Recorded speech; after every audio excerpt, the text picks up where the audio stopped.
morning. It's on. Yep. I know that because we have feedback. If he's beeping, I might turn it off. Okay, all right. Good morning, everyone. I can't tell you how wonderful it is to see live faces who are with us today. And welcome to our virtual audience. Sorry, I can't see your faces, but I know you can see mine and I'm smiling at you. Welcome to our newly renovated campus. We were a little busy during the pandemic building it, but we are thrilled that it is back in use and that we can gather here again.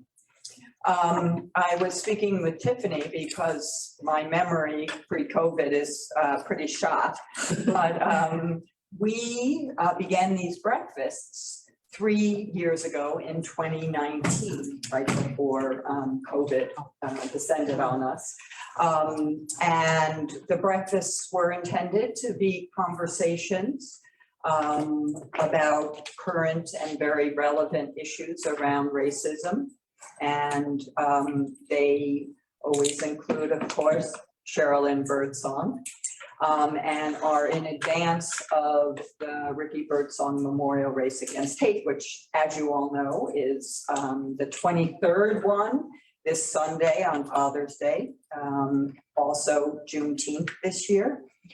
We have some extra signs in the back of the room. Please take them and put them up at your places of work, of residence, wherever you want, on parkways, on corners. Anyway, please feel free to take them. So again, welcome to today's conversation, the harm of inaction.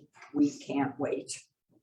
And I'm going to turn it over to Tiffany McDowell in a second, but first I have the honor of introducing her as our moderator. Tiffany McDowell, PhD, is a community psychologist and thought leader committed to identifying and eliminating systems that push people to the margins of society. Tiffany is co-founder of the Chicagoland Equity Network, where she convened a diverse membership to advance a common equity agenda across Cook County. For the past 4 years, Tiffany has served as director of the Equity Institute here at the YWCA Evanston North Shore. Tiffany's passion for social justice and equity drives her passion and approach to ensuring all voices are valued. Much of her work is focused on building capacity of organizations, community residents, and other stakeholders to develop strategies and action plans toward equity and inclusion. Tiffany holds a PhD from Ohio State University in Human Development and Family Science. She received an MS in Child and Family Studies from Miami University and a BS in Psychology from Southern University and A&M College. And for those of you who don't know me, did I introduce myself? As a postscript, I'm Karen Singer. I am the president and CEO of the YWCA Evanston North Shore. Tiffany is going to be our moderator this morning, and so honored to introduce Tiffany. Thank you. Our panel because I'm just the start of this, but I'm really excited to be here in conversation and appreciate all of you who are in the space joining us, as well as folks who are at home or watching us virtually. This is our first organized event where we are in person. So, I just have to shout out our team, the folks who are making this all happen. So, staff, team, wave your hands, everybody that's floating around looking nervous, like, oh my gosh, we're in person. Those are our staff. So if you can't see us, please enjoy. And so I want to start by just acknowledging our panel today. So of course we have Sherialyn Byrdsong, who is amazing in her own right, and I will let her talk and share her history. But you all probably know her well as the founder of the Ricky Byrdsong Race Against Hate. And so we will learn a little bit more for those of you who are not familiar with why and how the Race Against Hate came to be. We also have Sarita Smith, who is the manager of student assignments at Evanston, Skokie School District 65. So welcome, Sarita. I'll have her share a little bit more about her work there and her work in the community and city of Evanston. And then we have Dr. Josefina Alvarez, who is Professor Emerita at Adler University, as well as a community and clinical psychologist and amazing friend and colleague. So I feel honored to just be among all of these wonderful women, and we will go ahead and get started. So, you know, when we were thinking about what this conversation could be, we were reflecting that how every year the Race Against Hate always has, you know, the background of the race was based on the murder of Ricky Byrdsong, right, and others at the hands of a white supremacist. And so we discussed how every year there seems to be some, you know, some things that seems very familiar. And so here we are again, right, with not just one thing, but several events have happened over the past couple months that felt very, very timely for this conversation. So, you know, we thought about what it means when so many of our community members feel like it's not their business, not their job. They don't know what to do, know what to say, or know how to act or interrupt when they see not just violence, right? So something like a mass murder, right? We're not even talking about that. We're talking about the small things, right? The things that we all experience on a day-to-day basis, and what that looks like and what that feels like. So we thought we would bring together this panel to talk about why that is a challenge for many of us, what our panelists have been doing on their own right as activists, but also as just residents, community members, women, family members, right? Like we all are people, individuals who are impacted by these things, and then what we can do together as a community. So I would like to just shift to talk to Sherialyn and have you just talk about the history of the race, and, you know, can you talk about the origins of how you launched the race and where this came from, where the idea came from for you? Good morning, everyone. Good morning. Well, not just myself and my 3 kids were in shock about what happened on July 2nd, 1999. It impacted the whole community. And I noticed that every evening, people would gather at the spot where my husband was shot, which you could see that spot from our house. It's just a block away. People just started meeting there every night and taking a walk through the community. And so even when I came back to Evanston after going to Atlanta, which is where me and my husband grew up, and you know, we laid his body to rest there. So I came back to Evanston a month after that, and people were still gathering. And so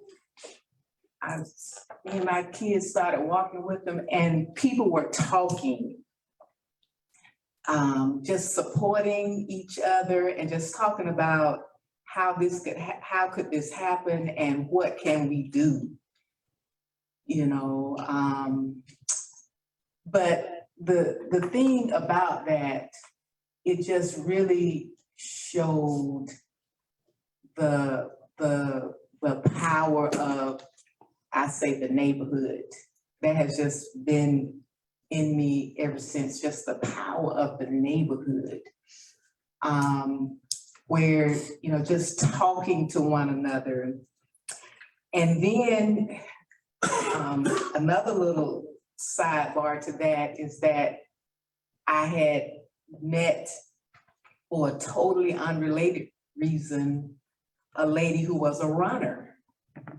And so it's just kind of just started just falling into place. It was kind of like the race was destined to be, because things just started falling into place. So this lady was a runner, and she saw how the community had so much energy and passion and wanted to do something. And she said, you know, why don't we have a race? And, you know, since people wanted to be together and do something. And so just in thinking about that and continuing to talk about that, and just riding on the wave of the neighborhood, the power of the neighborhood. And we just all thought that to have that community event would be such a living live demonstration to this community, to whoever was watching around the nation, but to our children. Such a teachable moment the race is for the children. I mean, you see, you know, babies in strollers, 2, 3, 4, 5, 6, 7, 8-year-olds. And so the hope was that the children would ask, you know, why are we here? And when they see the sign, who was Ricky Byrdsong, you know? So it just provides such a teachable moment. And that's really what, you know, we hope that the race would be. Because the person who killed my husband, he was a child at some point, and, you know, we have to start young. We have to start young. So that's how the race got started. It just kind of happened. And I just think it was destined to be, because, you know, and like I said, the power of the neighborhood.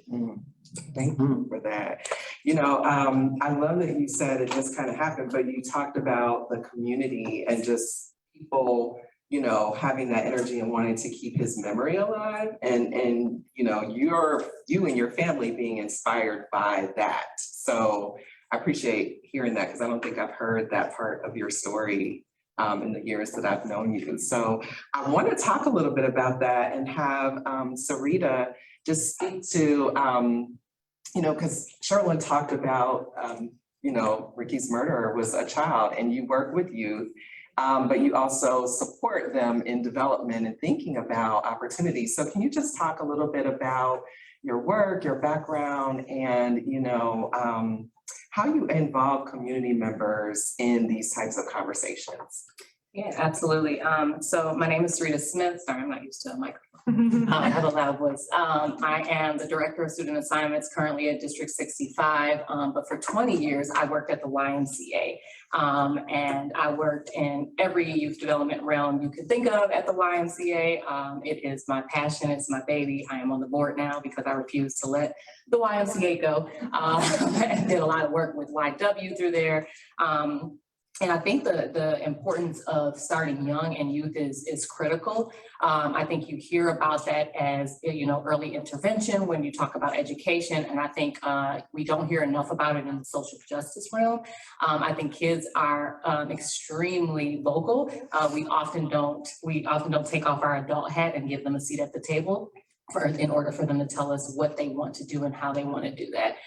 So we did a lot of that at the Y. I think there was an instance at the little like corner store adjacent to Venison's Bakery where our kids felt that the person in the store was being racist to them and, you know, making them come in, you know, one at a time. And then when like other students came in, they wouldn't say anything to them. And we had a large Black population. And so we boycotted, like they boycotted it. They were like, we want to do something. And so we talked to the adults and we talked to Monique Parsons, who is the CEO and president of the Y right now.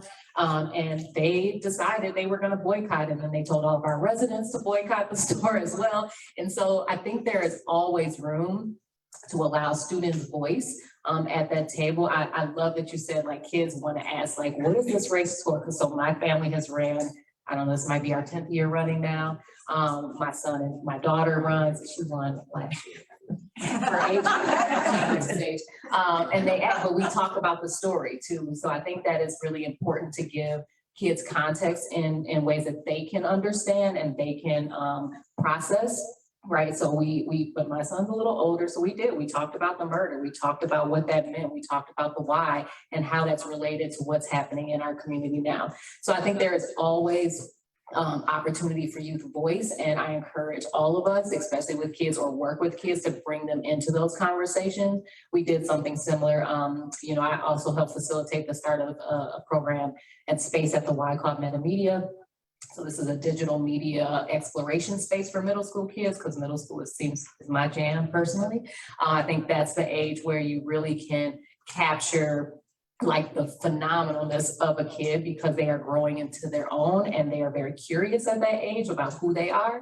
And even in that space, we let the kids design it. We let them talk about the colors. We let them talk about the name. I mean, they were involved in the architectural renderings. I mean, the full process. So I think we sometimes are a little bit afraid to give them leverage, but I am here as a testament to let you know that they can handle it. And again, as long as you put it in context that makes sense to them, that they're ready to deliver. Awesome. Thank you. And it's perfect timing because we have our youth advocates program participants floating in. But you're right. I appreciate, you know, the space that you're pushing for to, you know, sometimes we don't involve young people and we're talking about them and around them, but not with them. So I love that you lifted that up and that you've made that your mission. So appreciate that. So now, Josefina, can you talk a little bit about, you know, the ways that you see it? Of course, we're looking to you as the psychologist, but you also have been doing work in community and engaging people around doing this work for themselves, but also the way it impacts their own mental health as well as our collective mental health. So can you talk about your background and the way that you have done work with community members? Sure. So I think my journey began in graduate school, where I had to sort of figure out for myself how to navigate, right? I went to school a long time ago, in the late 70s.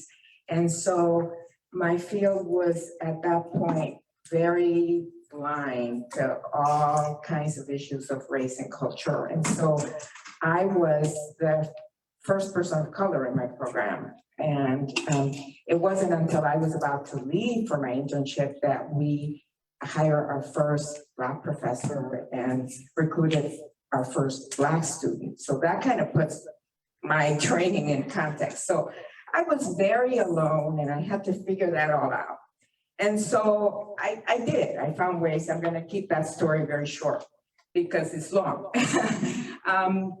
And so then when I finished my program, I decided to go into teaching. And this was not something I went to graduate school thinking I was going to do. I thought I was going to work with clients in an office somewhere. But in graduate school, I discovered community psychology, and I really realized the need to change our profession, right? And so I decided I'm going to go, because in graduate school, I had taught myself.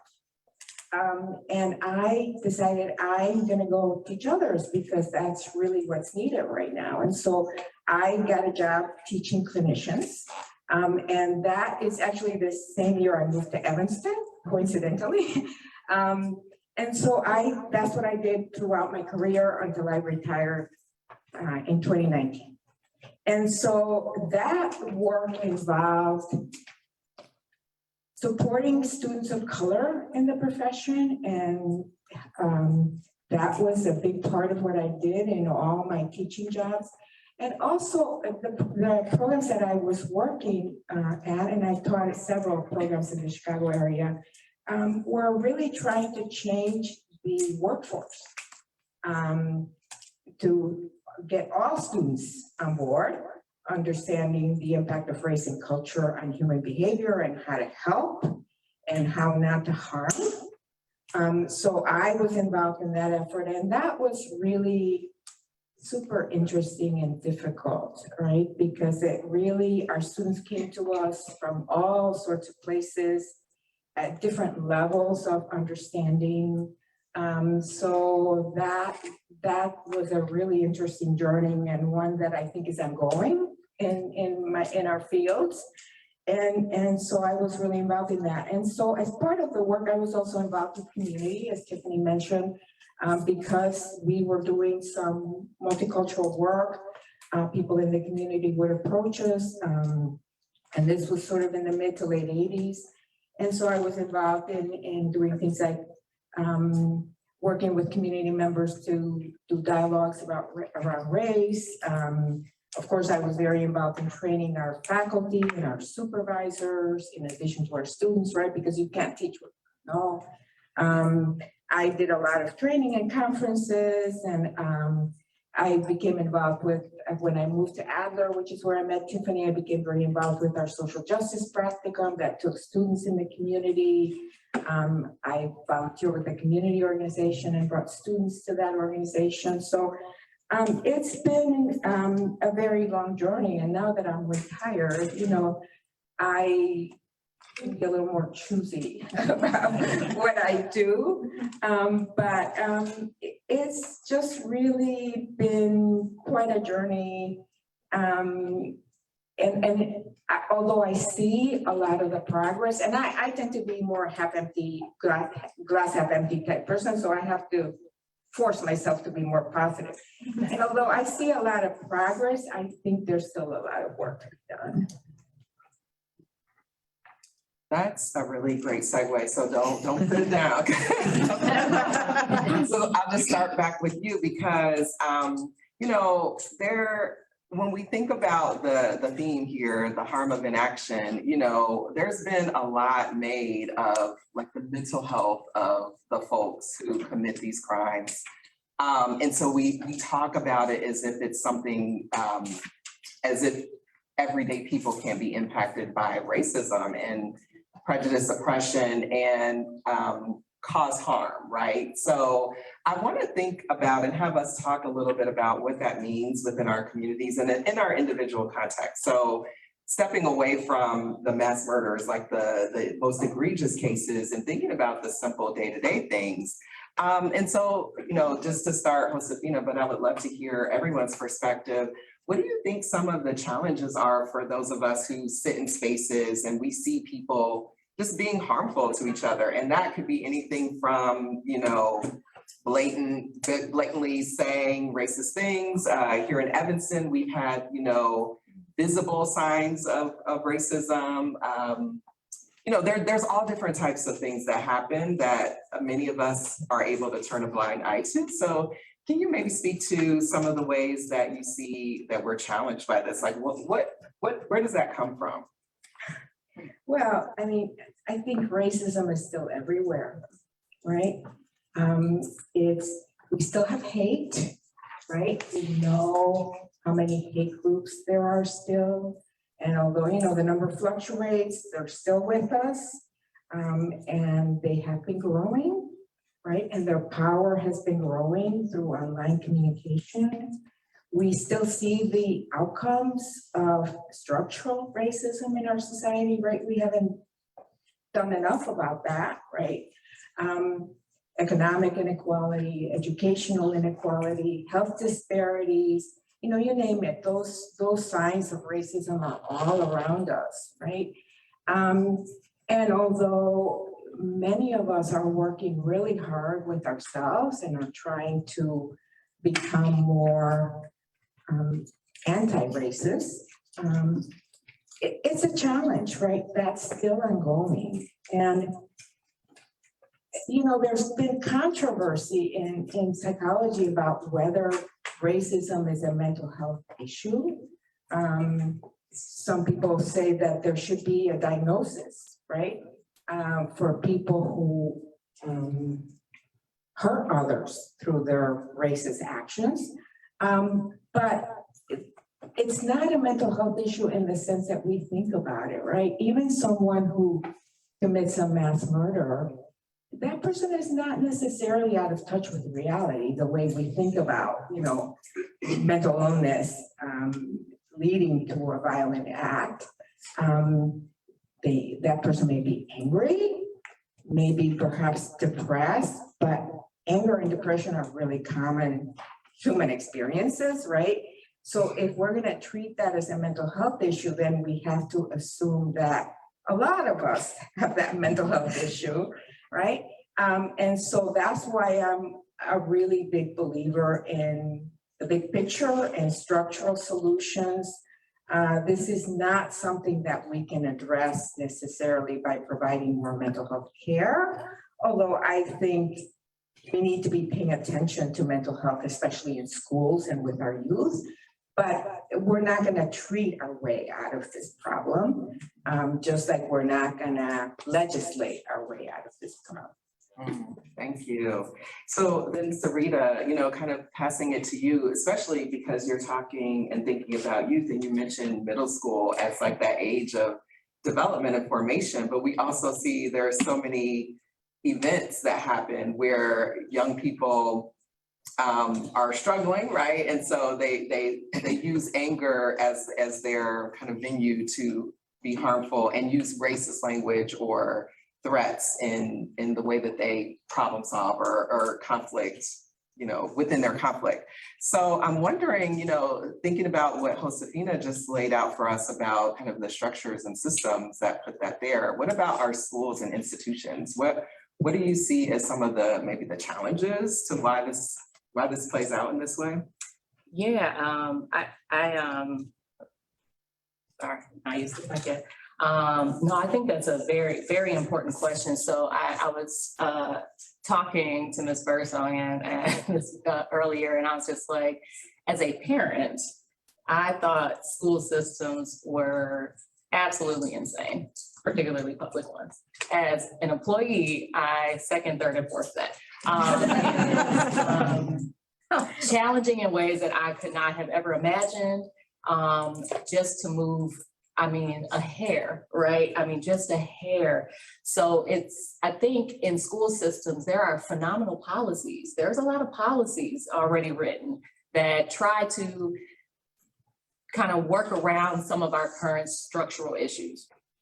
Practice and policy, there's like 5 miles between the two, right? And getting from practice to policy is extremely challenging, and I think that's where the work is. I think policy was, in my grad program, was like the worst class I ever took. I hated it. I was just like, I will never touch policy. And if you've ever received an email from me through District 65, I always more than likely quote a policy that for the reason of my decision making, right? And so it's been an interesting shift for my mindset to think about this kind of section between practice and policy. And I think there are ways, especially in the school, to get youth to help us with that, right? Because I think the adults are so ingrained in the day-to-day and things like policy that the practice sometimes get lost in translation. So I think a lot of schools have done some things like student councils or principal advisories and things of that nature. And I think that is important for us when we do those things to show the kids action. So I have spent a lot of time at Haven. If you are from Evanston, you probably know why. And at Nichols and Shute actually this year. And we did some affinity circles and some restorative circles at Haven. And the kids at Haven told me directly, like, we need to have real conversations about race in the classroom. And their teacher was in the room and they said, no shade to you, but we're talking about race in Mississippi and Alabama. We want to talk about race in Evanston. We want to talk about race in North Evanston. We want to talk about race at Haven, and how it's impacting us. These are 7th and 8th graders, right? They're ready to have the conversations. And I think we have been tiptoeing around it, but they're like, no, we want to talk about what's happening now in our environment, in our classes. And the teacher, she was like, I am so sorry. Like, I didn't even consider that, it was a little too far-fetched. So again, this gap, how we feel this gap between practice and policy, I think is how we can really tackle some of this in the education system, and get the youth to tell us how to do it. Because again, I think the adult hats are like, and when I was in school, you're not there anymore, right? Like, we're a little bit beyond when we were in school, right? And like my experience at Haven and the kids there now, very, very different. And so I really want us as the adulters to like take those hats off and bring them to the table. When there's a conflict, they will tell us how to solve it. Like, they are in the Snapchats, in the Instagrams, they are in the TikToks, like we are not, right? Like, they can tell us how to connect what they're hearing and seeing and how to make the resolutions for it. And I just don't think that we give them an opportunity to sit between that gap of practice and policy. Thank you. Yes, I love that. Thank you. And so I saw Sherylyn's reaction to what you were saying too. So I just want to give you a chance to respond to that, because to me, it feels very reflective of what you were saying about how people, your story and Ricky's story and your family story resonates with people, but we talk about it, we talk about racism and violence as if it doesn't happen right here in our own backyard. Well, you started this segment with talking about some of the challenges that we face in, addressing racism. And I was a stay-at-home mom for many years. And so a lot of what I bring to the table is kind of like in that world. So it's kind of like, what is happening at home? What are the parents really raising and teaching kids, or are they just allowing them to grow up? Just allowing them to be and do, and get swept in the wave of social media. But, one of the proverbs says that we must train up a child in the way that he should go. And when he's old, he's gonna stick to that. And so, I just always think about the golden rule. Do unto others as you would have them to do unto you. Did I say it right? Got it. So that's powerful. If we are really teaching our kids every day in so many ways, in every way, do unto others as you would have them do unto you, then that would eliminate a lot of, this hate and everything.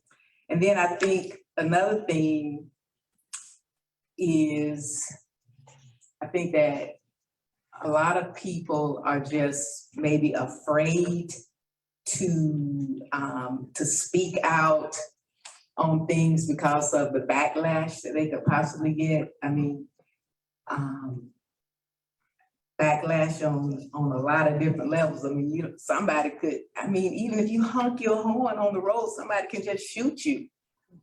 So people can just want to stay in their bubble, mind their business, and not really get involved. But it's like, we have to get involved. There is peril for not being involved, because we can be affected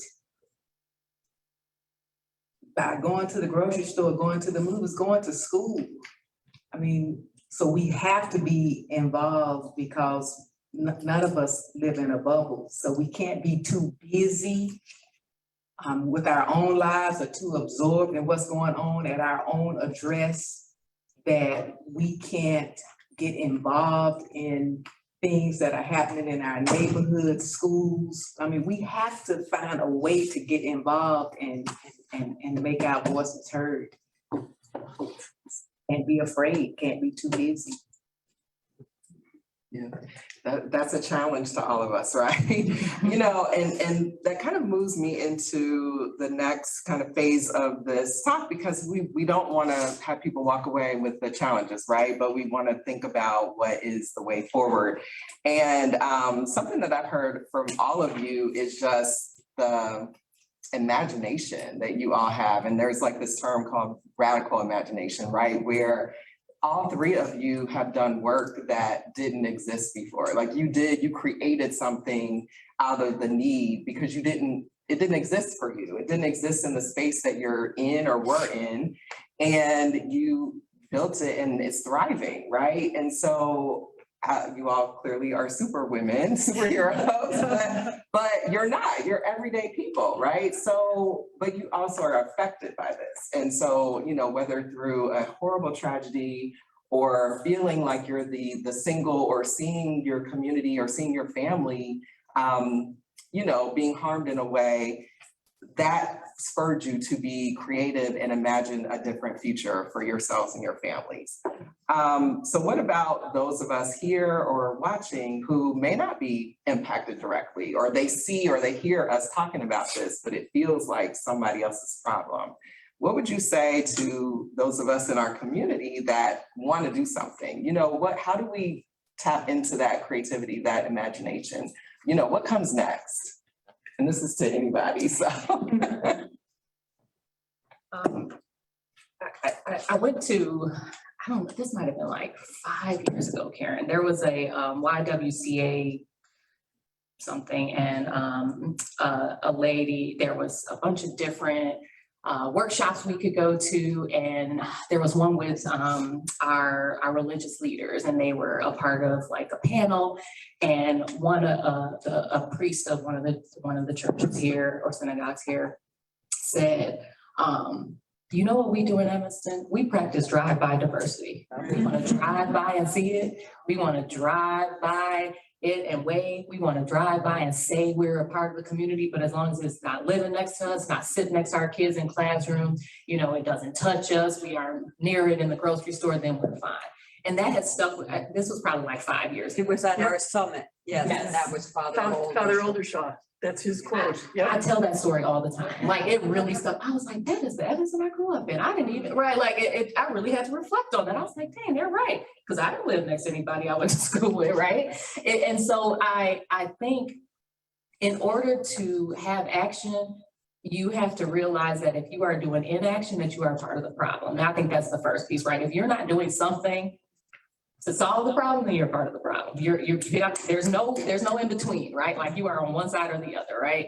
And so for me, I think it's really, really important for you to first do your self-work to realize like what side of this are you on? And if you're okay with not doing anything and being a part of the problem, just stand in your truth, right? I am personally not, but if you are, like that's your truth. But I think you need to have that first conversation with yourself. And it takes a lot to get out of kind of this status quo. Like we are conditioned to be a part of the status quo. That's how America works. That's how this world works. If you aren't in your lane and your process, then you're jumping out of the status quo. And that's hard for people. And there's not a lot of us that do it, because when we do, things typically happen, right? Like there is problems, there is murder, there is, you know, job insecurity. Like that is scary for us to jump out of that. So I think you have to first kind of do some self-work before you can kind of jump into that circle. Because once you do jump out of it, right, you realize, oh, there's some more of us out here. And then the collective happens. I don't think anyone can do this on their own. I think there has to be a collective mindset. And I think it is powerful. Particularly the biggest threat to white supremacy is non-white people who are successful and educated and collective. And so if you are non-white and you're successful and you're educated and you are a part of a collective, I think that's one way to start really interrupting some of those spaces. Thank you. I think you're a preacher. Are you preaching?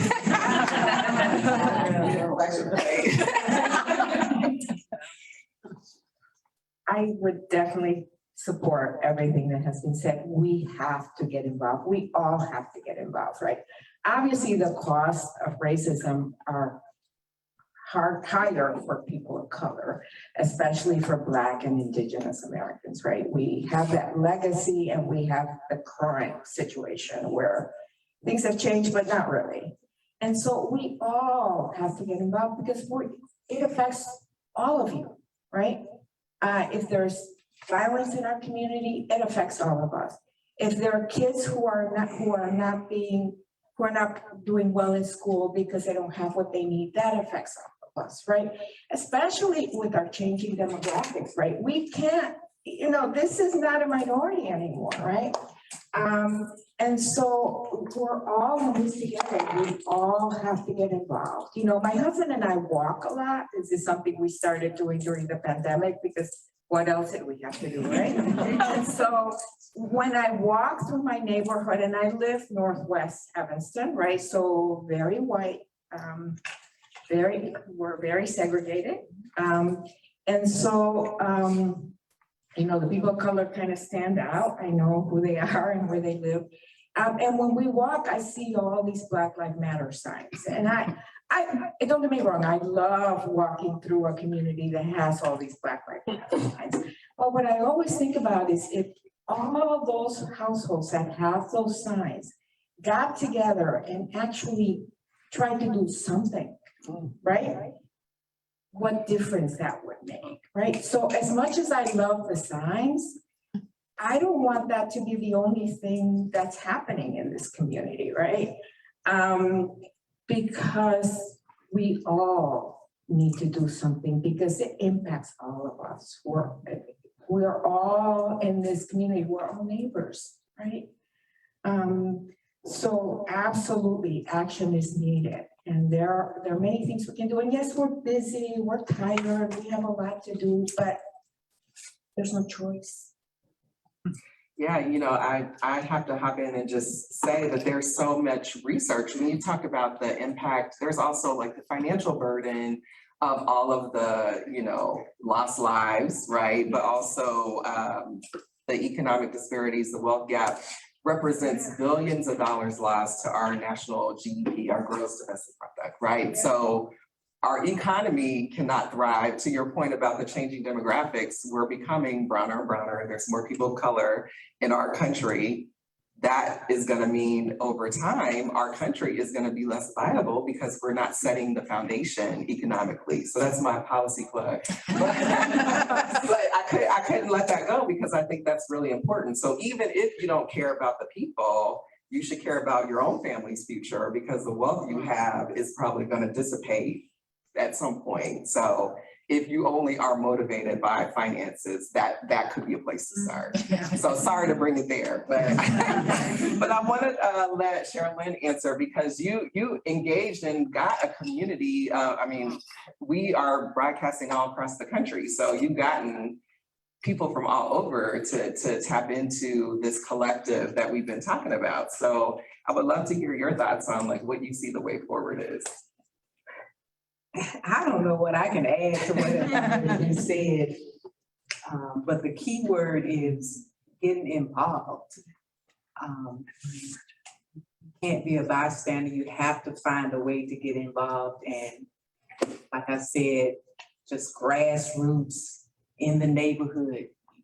See the signs in the yard, but are those families getting together and inviting other families? So it's all about like this walk started with my neighbors getting together, being together, talking together. And so I think that that's a lot happens there. Also, I remember back when my children were at Evanston Township, the Anti-Defamation League sponsored a week-long program. I think it was called Names Can Really Hurt Us.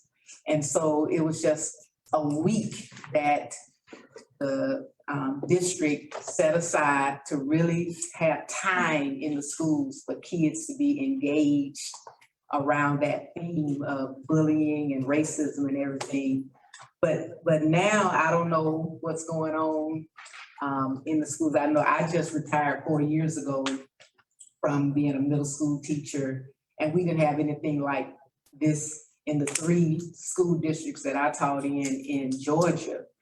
But just like we, elementary school, the curriculum, getting that reading, writing, and arithmetic, I think where we are these days, this needs to be a curriculum of, teaching, against racism and stereotypes and all that stuff. It needs to be a daily part of the curriculum, Now, that's what I see needs to happen. It has to happen in schools where kids are together, where they can talk and that is happening every day. It's just as important as reading, writing, and arithmetic. It's getting to be that important to me. So I think that's one thing. And then when you talk about radical imagination, I think you said radical imagination. My radical imagination is we need a Department of Racial Reconciliation. Yes, yes. That's my radical imagination. Yes. Yes. That is awesome. So, we've been talking about things that at the government level, right? Our structures, our municipal level, we talked about institutions, schools. Also, I love, Josefina talked about training folks and making sure that our professionals understand the impact of race. So for those of you all who may not be in school, like K through 12, but maybe even educators or trainers, business people, organizations, thinking about the impact of race on your day-to-day work. So, or being a community member, as Sherialyn said, her community rallied around her to support the race as a walk, right? As a 5K in Ricky's memory, but also in support of her family, their family. And so you've heard examples of things that people did, right? So not superhumans, not someone else. All of this is happening in this community. Or in your community if you're not with us in Evanston. So I want to just shift as people are hopefully getting questions together, because we do have time for you all to ask our panelists questions. I want to wrap up this portion with you all just giving a little bit of, what gives you hope, because you all are women. We all identify as women of color here on the panel. And I'll just kind of share, there's something that we at the Equity Institute have really been sitting in during the pandemic is that as the work, this work has been increasing, the demand has been increasing, but also our capacity to do it has been decreasing, right? We're so stressed, we're so, the work is hard. And so as much as we want to help our community, it's tiring. So we also have been trying to balance rest, imagining what it would look like for us to take time to just think about the work we're doing and also how we're engaging with people. So we don't always do that well, but we're learning, right? So I'm just interested to know, so just saying that to say, that actually gives me hope because it allows me to think about, okay, all of this imagining of what could come next, like I was losing that in the pandemic because there was so much loss. So thinking ahead, I want to be excited about the future. I want to see myself, see all of us in the future. I don't want any more losses. So that excites me to be creative, to imagine events and having space and seeing people in person again. So I'm interested to hear from you all, like what gives you hope in this? Because this is hard work you all have been doing for generations and lifetimes. So how do you just move through and think about what gives you hope during these difficult times? What brings you joy? Well, what gives me hope is knowing that there are people like the people who work here at the Y who are committed to the work and believing that you all who are our leaders are going to know how to engage people. Just think if everybody in this room here got engaged at a deeper level, where they were charged with some specific assignment. That would be quite a ripple effect. So I'm hopeful that the people who are doing the work already in place in organizations, people like you, District 65, how many children are you impacted? How many kids? How many? 6,500. Okay, 6,500 kids. What a ripple effect if something was going on in District 65 that those children that got in their hearts that they were committed to. So I'm depending on, I'm depending on you thinkers, to get ordinary people engaged. Give us an assignment. I think we're willing to do the work. I'm committed to doing the work. So I'm just believing in us at the grassroots levels. I believe in us. You. So when I think about hope, I'm not a very religious person, but I am extremely hopeful. I am very spiritual in many ways as well. But I went to ETHS does these, they used to, I don't know if they're back, kind of affinity summits, like the Black Summit, the LGBTQ Summit, the Asian American Summit, right? Like they do all these summits mostly driven by students based on them wanting to have these affinity spaces. And I went to one summit and a woman was talking about kind of what drives and motivates her and gives her hope. And her brother was incarcerated at an early age, wrongfully. And she said that what gives her hope is educating people to prevent incarceration. And like, that's what drove her. And so it took me some time to like think, I was like, oh man, I need a catchphrase. Like, what's my elevator speech? Like, I gotta figure this out. And I went like home and I took it as an assignment. And I took like a week and I was like, all right, what do I do? What do I do with these kids? Like, why? And like, I've been around kids my entire life. My grandmother was like the at-home daycare center for all the people on the block who couldn't afford real daycare. Like it was a thing. And I was like her person. And I took all the kids all around and did all the things so I've been working with kids literally my entire life. District 65 is my first job where I'm not directly working with kids and I miss them dearly. I'll be back in the school, don't you worry. So I've been thinking about like what it is that I like to do with young people. And I came up with this wonderful, my elevator pitch. And so what I believe I do and what gives me hope is giving students back editing rights, because I believe that a lot of our stories upon birth, unfortunately, particularly Black young men in the room, are written for you. And I think that if you get the right people at the right places at the right time, you can start editing those stories. And you do not have to go the path that society has already painted for you, or that your community, even your parents, right, like have already set out for you. If you have the will and the right people around you, the right kind of community, you can erase that story and write your own. And so that's what gives me hope, is that I've seen that in action. The Y was a phenomenal place because it's an open community space. So we got a lot of different kids and we have helped kids write their own stories and families for that matter. So I think that gives me hope that if we have the right structures in place, the right people, the right systems, that we can help erase those and rewrite stories for them. Thank you. I really have to think hard about this question, right? Because I also get tired and sometimes you do need to step away, right? Because the work is hard and you need to take care of yourself. There's too much to do and you don't want to drive yourself into the ground. But I think what gives me hope is just being around the energy of people who are creative thinkers and doers, right? Let's get this done, right? It's difficult, but let's figure it out together, right? And that's always what energizes me and keeps me going because, yeah, we get tired. So I heard some themes. There's definitely connecting, right? Staying connected to people and getting that energy. So I love that. Thank you all for sharing that as well. So now we have time for questions.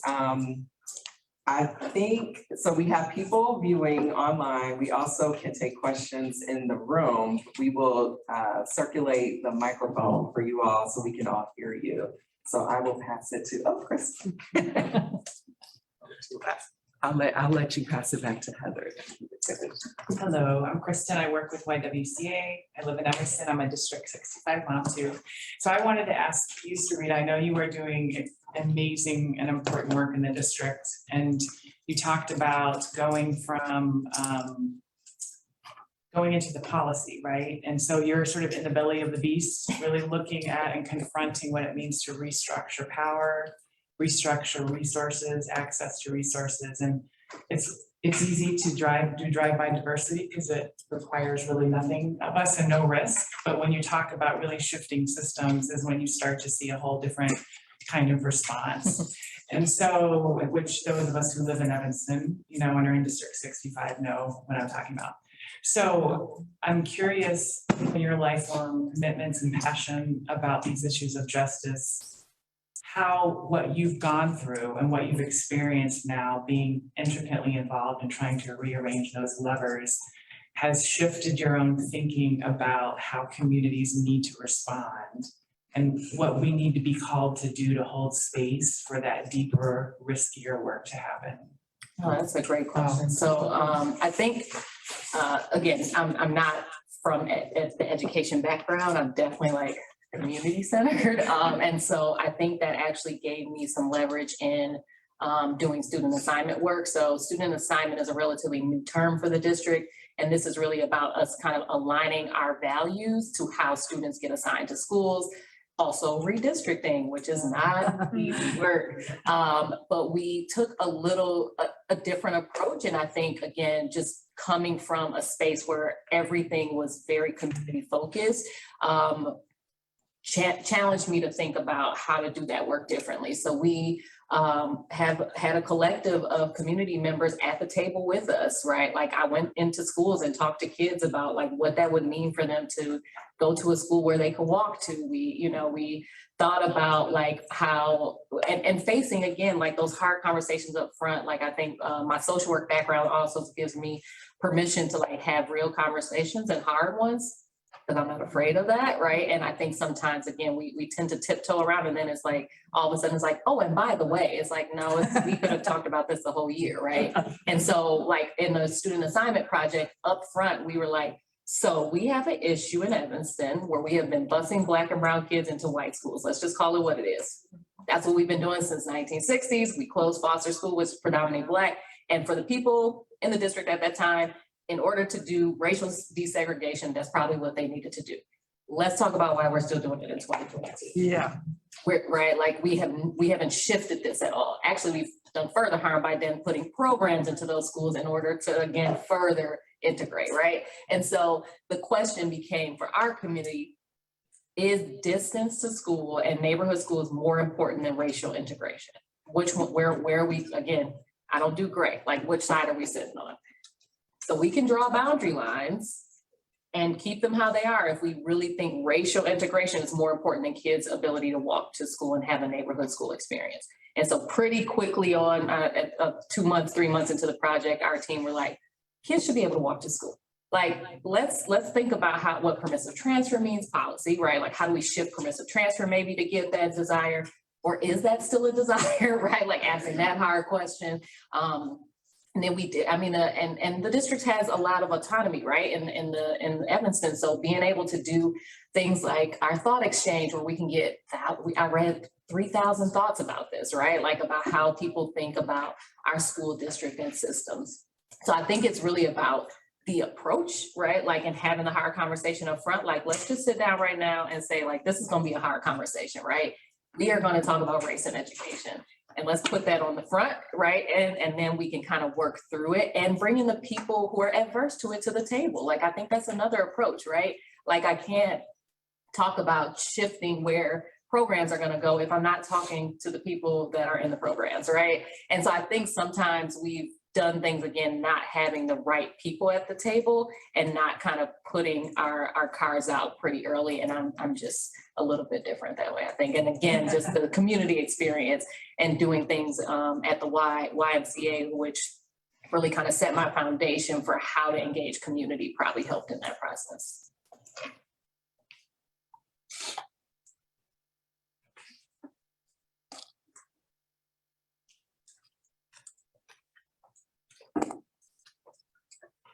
A question that was submitted was, you talked about getting things like racial justice into the curriculum and about the affinity days that happen in UTHS. And this is really more of a comment than a question.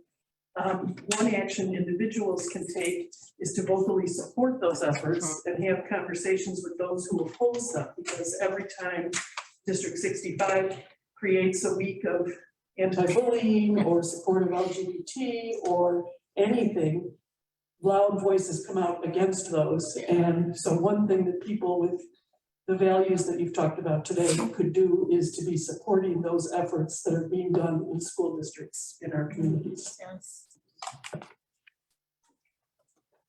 1000% agree. And I think that the opposing voices, there aren't a lot of them, they're just loud. And there's way more of us and we are quiet. And it's like, so if the people that don't oppose say anything, like just, you know, a few hundred of you guys, like, it would be great. Cause I agree. Like, I mean, and we know that the opposing voices there aren't as many because it showed up in voting. It showed up, right? Like in who's on our board, right? So there is clearly the support in Evanston. I think, again, we're being, what's our theme here? We're doing a little too much inaction for the ones that are for and stand for the kind of racial injustice integration that we're trying to do. I have a question. Thank you. So, something that kind of popped up for me based on that comment was, sometimes in our organizations that we work in, maybe not YWCA because of what we do and how we do it, but in some organizations, people hear that and we work in these communities and we don't know how we can support communities, like schools or the city or, some of the more institutional partners. So I wonder what people in organizations could do. Is there something, what would be some of anyone's suggestion to, staff at organizations who are like, how can we do, because we know what we maybe can do inside our organization, but what can we do to support community initiatives?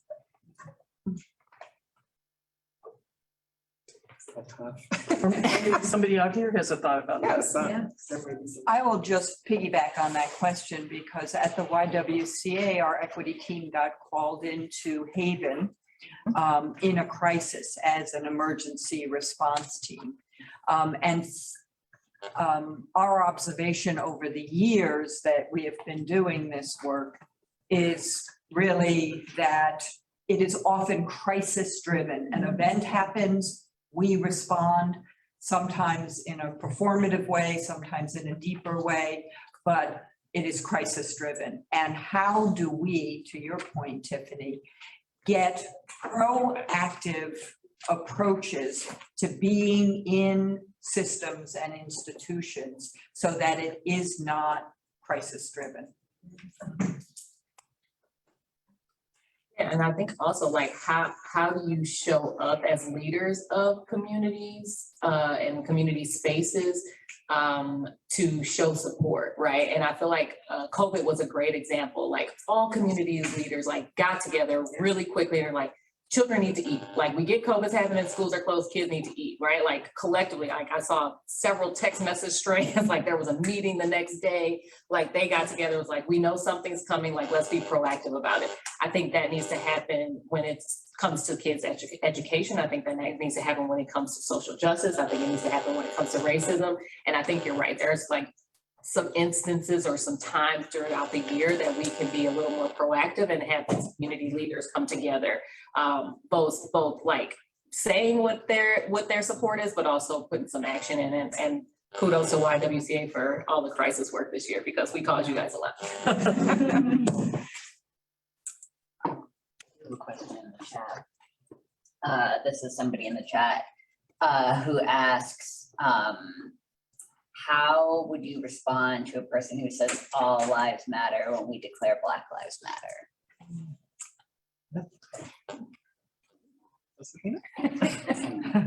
So I think, so you had a great presentation of you, I don't remember, Loretta Ross. Did a great job on how we need to continue to talk to one another, right? No one changes their behavior because you call them a racist, right? In fact, when somebody calls me a name, I get more reactive and defensive, right? And I shut down. So, but I think it's hard, right? So I think we need to continue to have these dialogues and conversations to talk to one another, to help one another understand, right? Why that statement is insensitive and makes no sense, right? Of course, all lives matter, but Black lives are more in danger, right, than other lives, right? And so for me, it's really hard, right? Because I get triggered, I get angry, I get upset, and that's a normal human reaction. But I think we need to continue to have these dialogues with each other, coming from a supportive, loving, neighborly, right, approach to really help each other understand, right, what's really happening, what this is all about. And that is really hard to do, right? And that goes back to how you can engage with communities. I think you are doing amazing work, you know, trying to keep this up front and center. We are a very crisis-driven group of people in the US or maybe all over the world. We have short attention spans, right? So it's really hard to keep this going, but we have to. That's fine, go ahead. First of all, I want to thank you for beautiful, articulate women. I'm nervous about making a comment after all of your eloquent speeches and talking. This is just a reflection. I'm looking around the room. I'm pretty sure I'm the oldest one here. I'm circling the drain at 76. And like you, I'm weary. I was born and bred. It's in my DNA. I've been doing this work my entire life. And I have discovered, and unlike you, I'm a glass half full person. I'm always, when I was in my social work career, they called me the queen of reframers. I was always flipping things around. Let's look at this positively. I have really, really, for the first time in my whole life, felt so discouraged. And it's hard to keep the dauber up. It's hard to be, you know, when you had been doing this work on your own for your whole life. So one thing that I raised my children. I mean, I have children from all different backgrounds. They're all adopted. So we have all these dialogues. My kids are beautiful kids. But one thing I say is that you can't get over, you guys are doing invaluable stuff and it has to be systemic ultimately, right? The change, but it doesn't negate what we as individuals do with our own 2 feet. So for example, my one son said, Mom, only you could go to a hockey game and wind up having a discussion about racial equity with a complete stranger. So I went to a hockey game about 5 years ago. It was the junior highs were singing. My grandson, who's now a granddaughter, that's been a struggle for me, was singing at some hockey game. So there was a beautiful African-American woman seated next to me. And when I sat down next to her, she goes like this. So it's clear she wants nothing to do with this little old white lady, right? And I get that. So we did the national anthem. She and her daughter did not, they did stand up, but they didn't sing. And suddenly I couldn't sing either. And I got really choked up.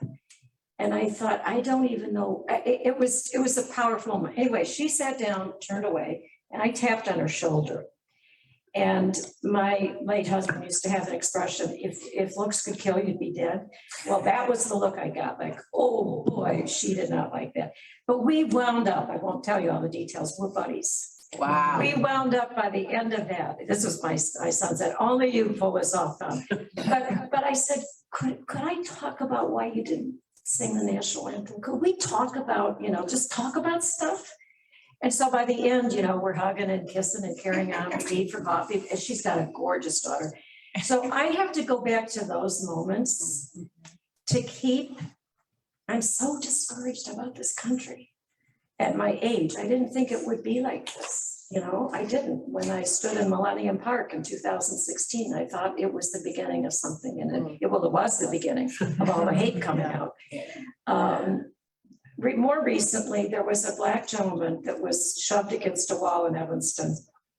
and I was going on a walk, and there were 3 white policemen surrounding him. So I have this knee-jerk reaction, right?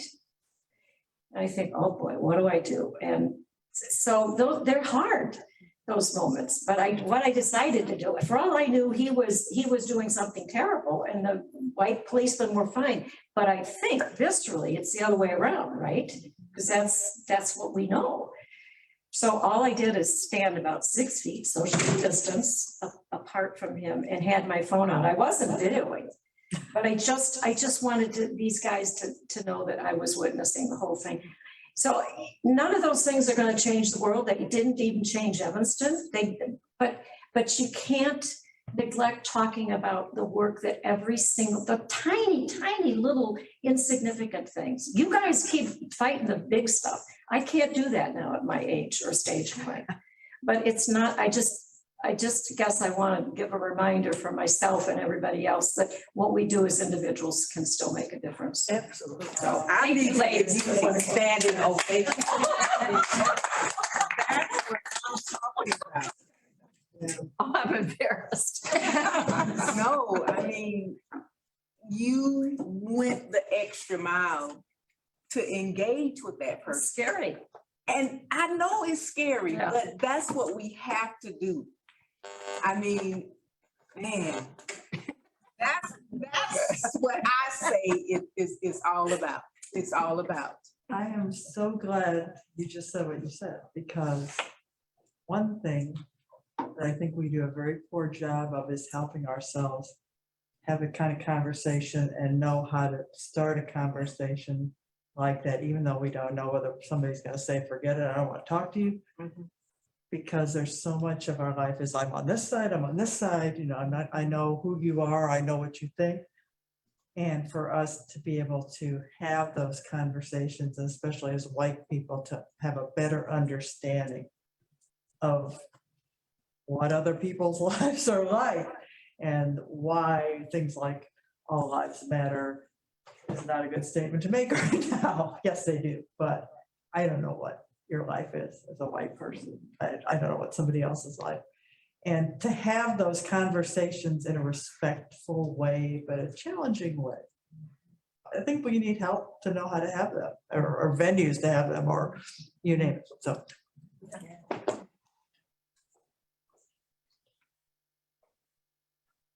Can I just add something?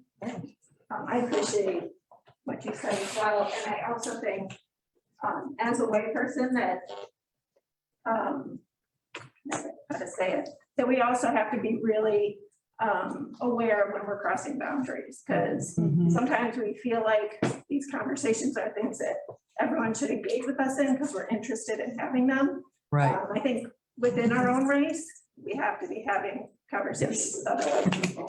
And the cross race, we have to make sure that we're being very respectful of boundaries that we may not be aware of. So that the impetus is so important, and then being aware. Yeah. So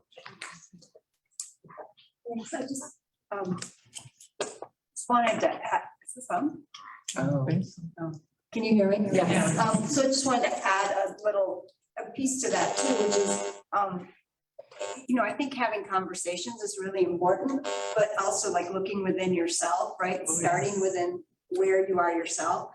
And what it continually reminds me of is the fact that this is a lifelong journey for me. It's a process, and it's and so a lot of what I've learned unconsciously, right? Because you're influenced by media or family or friends or whatever. So if I really want to make a difference, I have to consciously work at it.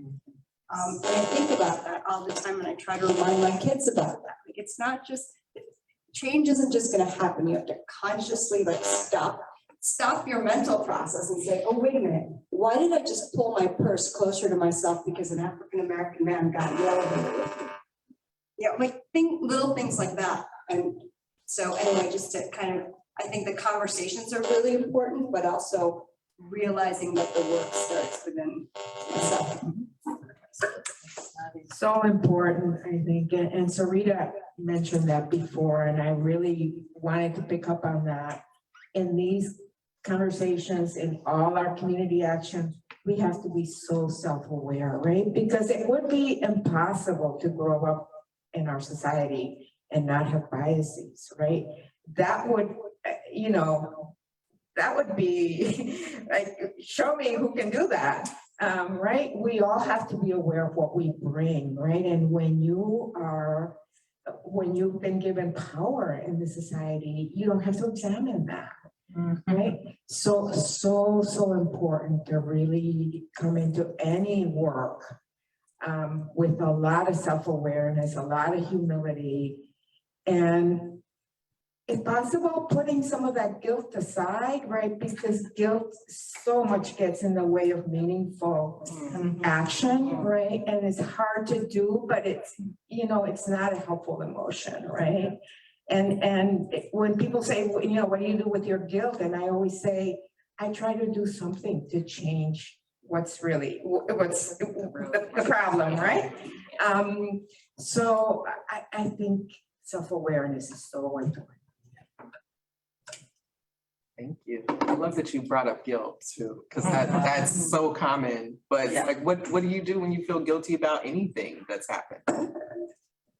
So basically, what do you do when you feel guilty about anything that's happened? If it's something you have done, most of us, if you care about the person, you try to repair that harm. Yeah. So if you feel guilty because of racism and your role in the society, then what do you do? What would you do? You know, so I think I love that you brought that up because we get that a lot. And I think I'm like, I don't know, what do you do when you feel guilty? I don't know. So I think those are really relevant questions. And I hope that people have found some ways that they might move outward from this space and continue to have those conversations. And thank you for bringing up the work that you have to do each and every day. Because even if you are a person of color or a person who is, you're impacted by racism or, discrimination or oppression, we internalize those same thoughts because it's placed on us. So we're placing them on the next generation or ourselves and our colleagues.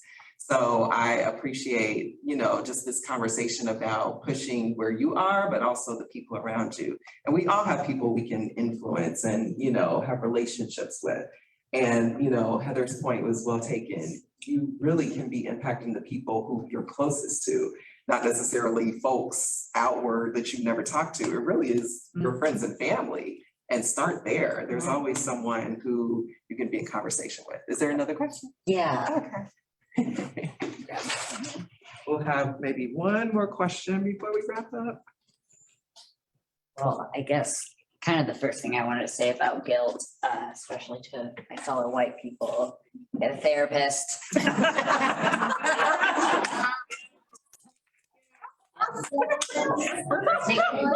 therapist. I talked to my white therapist about white guilt. It's very helpful. I'm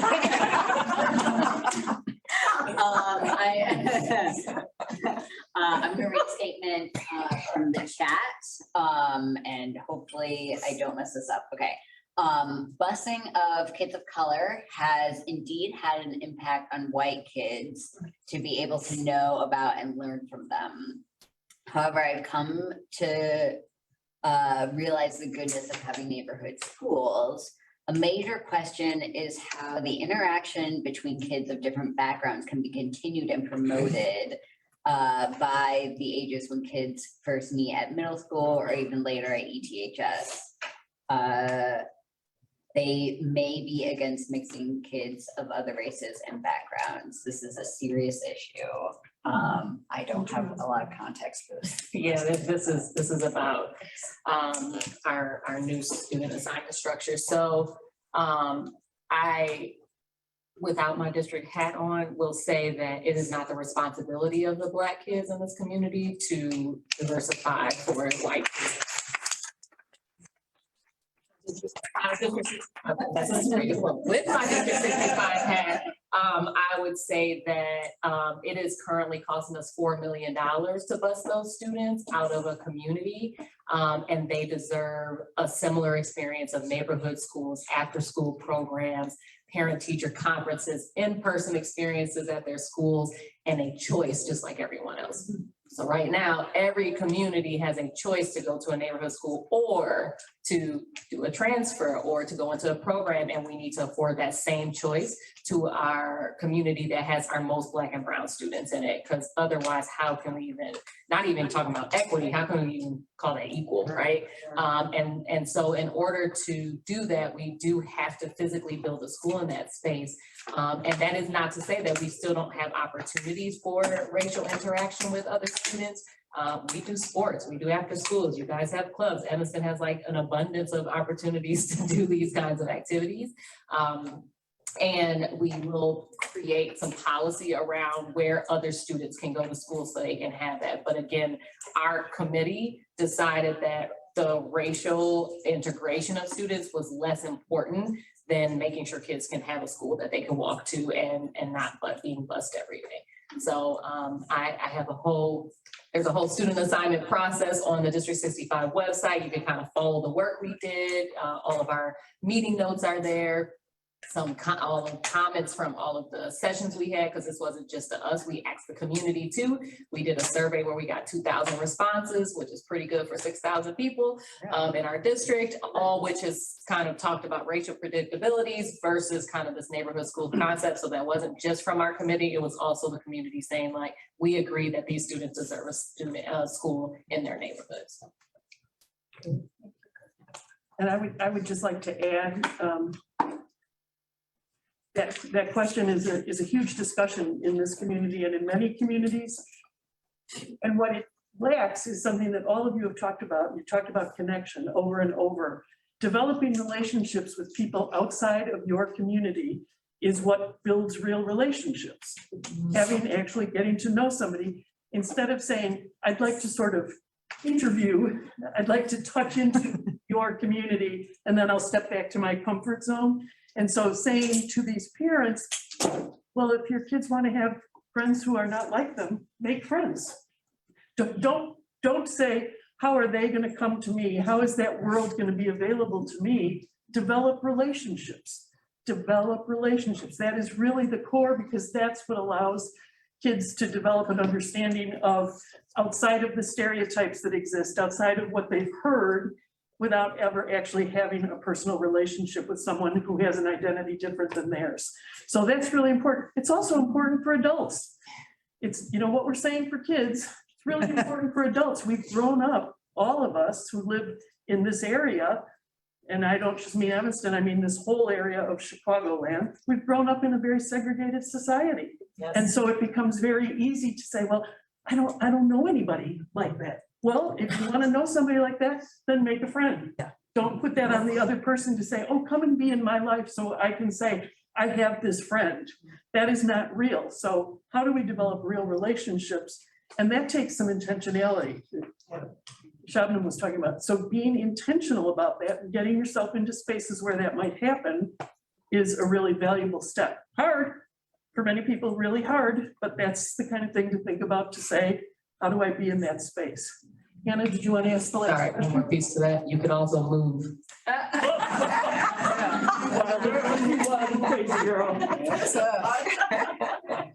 Well, yeah, Eileen kind of made the point I was gonna add to, but as a relatively young person and somebody that works with youth, sometimes I get frustrated that adults or older people sort of place their hope in us, and that it's on us to lead that charge, or this is about a lot of issues, but hear this a lot about climate change, and I find that really frustrating. Like, don't place your hope in us if you're not willing to also do the action. So I guess more of a comment, but also sort of a question, like, how do we help the youth lead that action without placing the full burden on them? Because it's all of us. They didn't create this situation. That's the answers to that. Sorry, could I just make one small comment? I know the time. No, you're fine. So listening to a lot of what's being said, It's kind of lighting that fire under my feet again, right? And it's something that I like, I enjoy. But something that I've seen and I've heard and I've read and I've just been around is people who have that guilt. And, you know, what's your job? What are you gonna do? It was mentioned that you're walking around these houses that have Black Lives Matter signs in the front. But what else are you doing? That's not enough. Yeah, great that you have that sign, but you need to do more than that. And we gotta think about allyship, right? What's our role and what's your privilege? So if you have this privilege, either being white or either being a male in comparison to females and what's happening in the world, it's your job to step up and say, hey, what can I do? How can I support? Put me in, coach, right? It's like, that's what you need to do. You can't wait on the person that has been oppressed, the person that has the trauma to teach you and help you with that. That's not our job. You know, Black and brown people, that's not your job to teach someone else how to be. You have to step in and say, if you really want to make a difference and you want to be part of the change, you got to step in and say, I have this privilege and I want to do something about it. And what do I do? How do I become an ally to this movement? Because what has been happening for a long time is that they're going to look at the person and be like, oh, that's just a brown Black person that's just angry.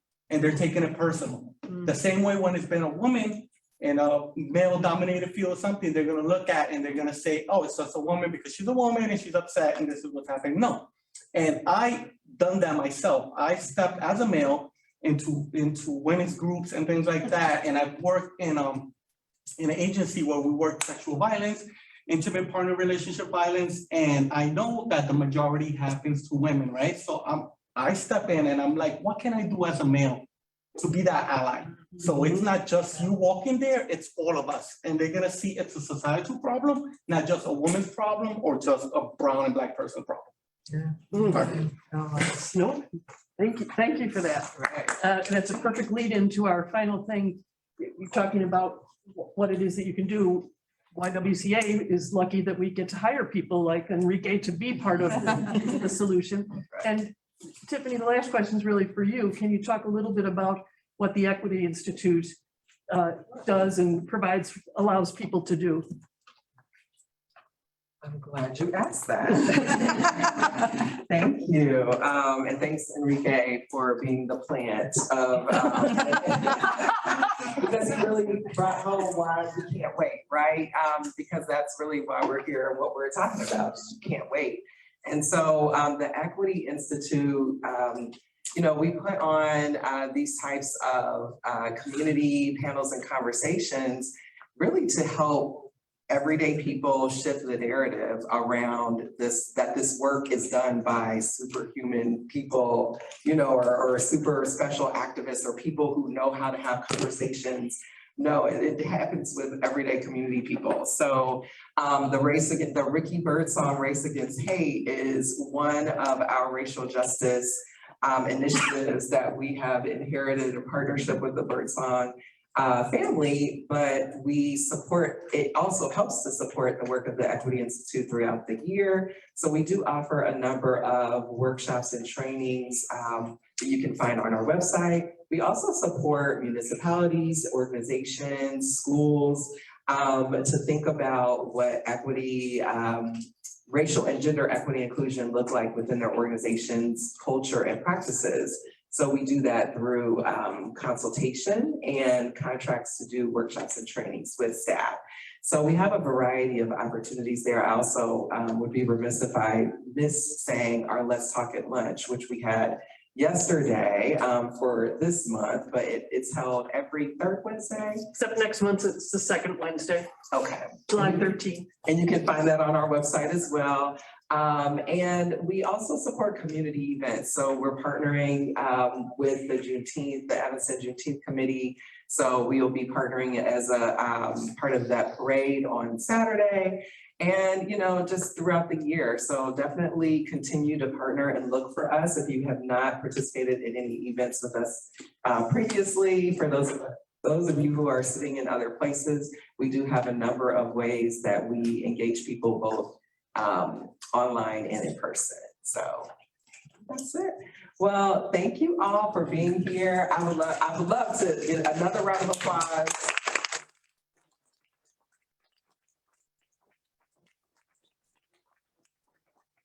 Alvarez. It was awesome, awesome. I learned a lot. I have a lot of notes here, a lot of, the drive-by diversity I haven't used, but I will. So definitely gonna use that. But I love, the energy that you all have brought and just like I said, the imagination, the radical imagination, but also the inspiration just to keep going and keep this movement happening. And I'm not circling the drain yet, I hope, but I think, you all have given us, no matter what generation or what space or step we are in, you all have given me and hopefully all of you all something to take away that we all individually can do. So I am definitely in appreciation of all of your wisdom for all three of you. Yes, please have the closing remark. Well, I just want to thank the YWCA, but it's not just the YWCA, it's the people who work here. I was looking at the YWCA is on a mission and you all are doing your mission well. So I just want to thank you. I know I just speak for everybody who's here and online. Just thank you for, just the passion and the creativity and the expertise that you all are doing your work with. We really appreciate it and we need you. I know it's tiresome, and, but don't give up. We're praying your strength. Thank you. Don't give up. Keep up the good fight.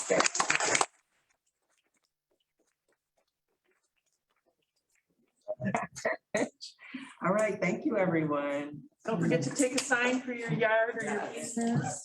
Sure. And come out on Sunday. Sunday. Sunday. Even if you're not walking or running, you can stand on the side. I did.